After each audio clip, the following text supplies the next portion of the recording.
नमस्कार. आपल्या सगळ्यांचे महाराष्ट्र सोशल न्यूज चॅनलमध्ये हार्दिक स्वागत. चला वळूया तर एका नवीन बातमीकडे. आजची बातमी.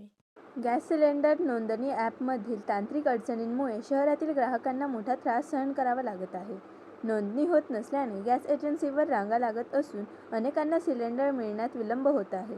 या पार्श्वभूमीवर आमदार अनुप अग्रवाल यांनी विधिमंडळात औचित्याचा मुद्दा उपस्थित करत ॲपमध्ये तात्काळ सुधारणा करण्याची मागणी केली.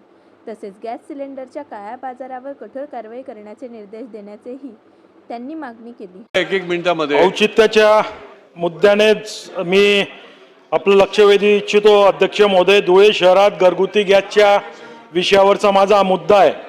अध्यक्ष महोदय, IOC कंपनीचं सॉफ्टवेअर हे बिलकुल चालत नाहीये. लोकांना जेव्हा ते त्या ठिकाणी त्यांचं रजिस्ट्रेशन करतात किंवा मागणी करतात तर ते चालत नाही, म्हणून त्या रांगा त्या ठिकाणी लागत आहेत. अध्यक्ष महोदय, तरी IOC कंपनीने त्यांचा सॉफ्टवेअर ताबडतोब प्रिपेअर करावा.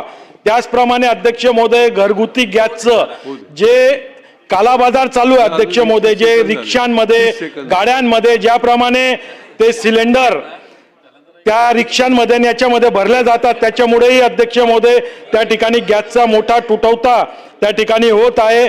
आणि अध्यक्ष महोदय, माझी आपल्यास विनंती आहे का जेवढ्याही कंपनी आहे त्यांना या ठिकाणी आपण निर्देश द्यावेत का आपले सॉफ्टवेअर आणि ग्राहकांना किती दिवसात आपण गॅस सिलेंडर देणार आहात याचं SMS या आधी जायला पाहिजे. एवढंच माझं या ठिकाणी म्हणणं अध्यक्ष महोदय. बातमी आवडल्यास चॅनलला लाईक व सबस्क्राईब करा व दररोज अशा नवनवीन बातम्या पाहण्यासाठी चॅनलला फॉलो करा. धन्यवाद.